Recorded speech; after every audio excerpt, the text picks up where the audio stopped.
Человек полагает предел тьме.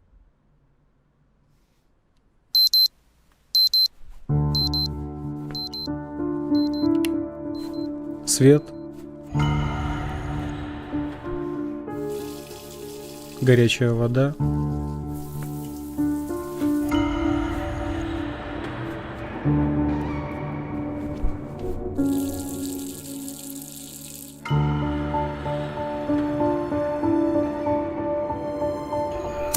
безопасный огонь,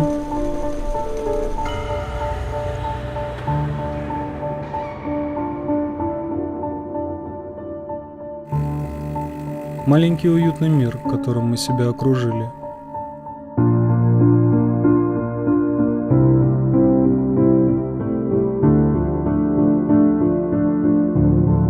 Он гибнет.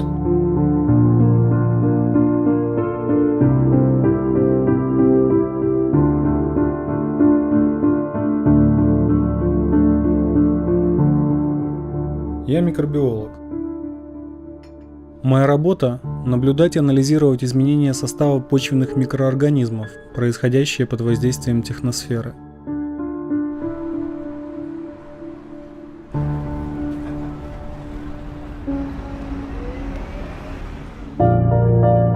Влияние человека на Землю можно представить как партию в шахматы. С одной стороны мы, с другой – наша планета. Первый ход, конечно, за ней.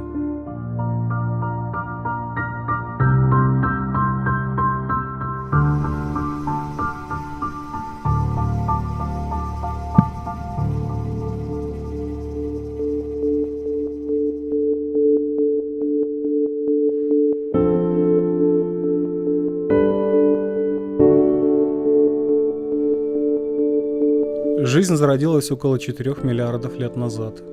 На мертвой планете появились океаны и моря, острова, леса, болота. Сформировалась биосфера. Она изменила Землю, превратила ее из раскаленной радиоактивной пустыни в цветущий сад.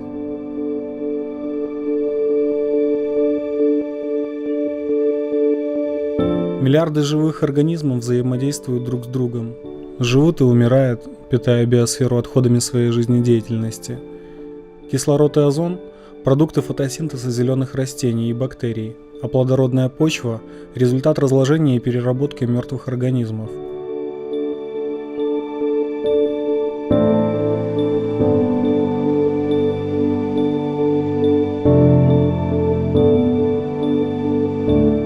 Долгое время биосфера существовала без кардинальных изменений. И вот эволюция создала человека. У него не было острых клыков и быстрых ног. Он располагал куда более совершенным оружием – разумом.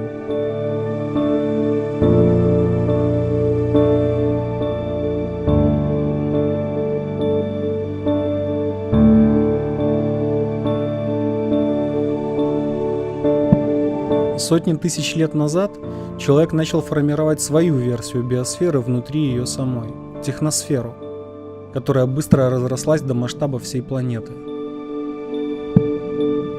Начиная с древнейших времен и до 21 века, от каменных топоров до суперкомпьютеров, она усложнялась, так же, как эволюционировали живые организмы в биосфере.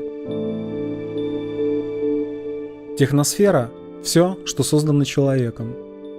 Заводы, шахты, университеты, транспорт, банки, интернет. Общий вес техносферы – около 30 триллионов тонн, больше, чем у биосферы, вес которой составляет всего 550 миллиардов тонн. Она неразрывно связана с биосферой, проникает в нее и изменяет ее, точно так же, как когда-то сама биосфера меняла пустынную планету.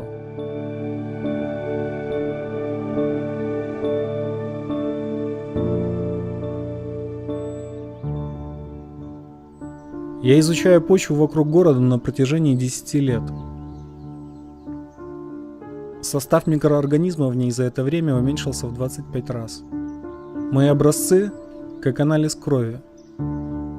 По ним я сужу о состоянии планеты. Она больна. Ей становится только хуже. Человечество уничтожает ее, как раковая клетка.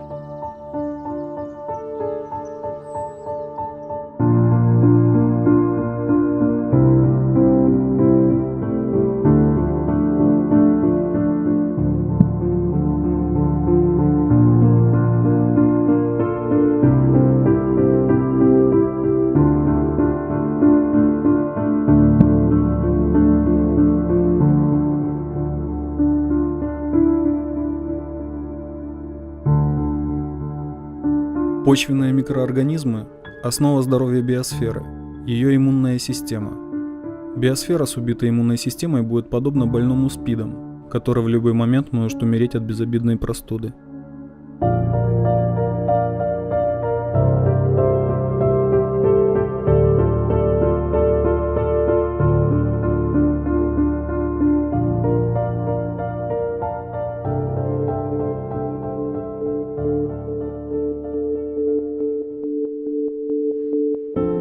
Кислотные дожди, смог, повышенный уровень радиации, разрушение озонового слоя – все это закономерные последствия проникновения техносферы в природу.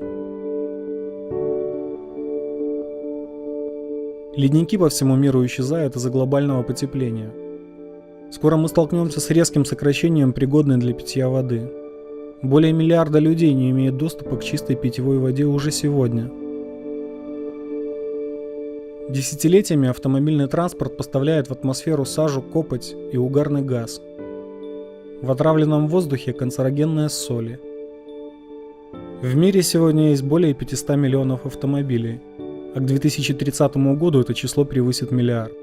А это значит, что загрязнение, вызванное автотранспортом, потенциально удвоится. 55% населения Земли живет в городах. А это больше 4 миллиардов человек. Города растут, увеличивается количество бытовых и промышленных отходов, вредных выбросов, растет уровень шумового и светового загрязнения. Ведущие генетики говорят, каждое 5-е заболевание вызвано плохим состоянием окружающей среды. Каждая 8-я смерть в мире связана с загрязнением воздуха.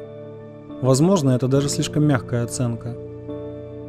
С каждым годом растет число аллергий, раковых, легочных и сердечно-сосудистых заболеваний, генетических нарушений и наследственных болезней человека, вызванных заражением воды, воздуха и почвы. Ситуация будет ухудшаться и дальше. По данным Всемирной организации здравоохранения, через 20 лет только заболеваемость раком вырастет вдвое и приведет к смерти 12 миллионов человек в год. И, наконец, по данным Всемирного фонда дикой природы, всего за последние полвека человек уничтожил 60% всего живого на Земле.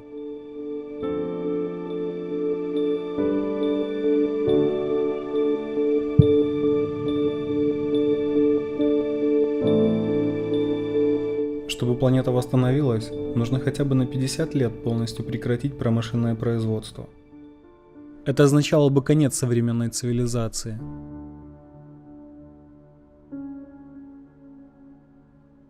Но техносфера не может быть другой. Мы истощаем и уничтожаем иммунную систему нашей планеты.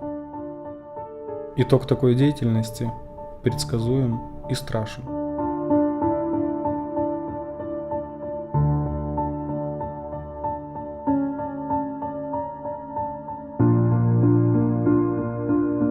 Нас становится все больше, и нам все больше требуется энергии, пищи. Мы берем у Земли сырье и отдаем ей отходы. Так мы меняем ее. Мы создали массовое производство и массовое потребление, и теперь никогда не сможем отказаться от этого. Мы заняли слишком много места и продолжаем попытки идти дальше. Но мы зашли чересчур далеко. Мы живем в долг, потребляя больше ресурсов, чем Земля успевает создавать.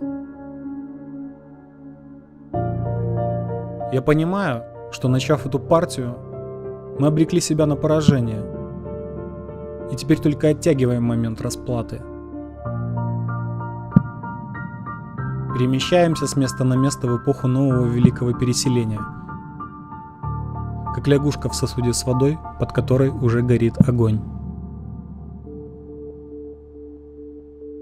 2 лягушек помещают в воду. Одну в кипящую, вторую в холодную. Первая лягушка сразу же выпрыгнет и останется жива. Воду, в которую помещена вторая, начинает медленно подогревать. Но лягушка не замечает этого. Она перемещается с места на место до тех пор, пока не сварится заживо.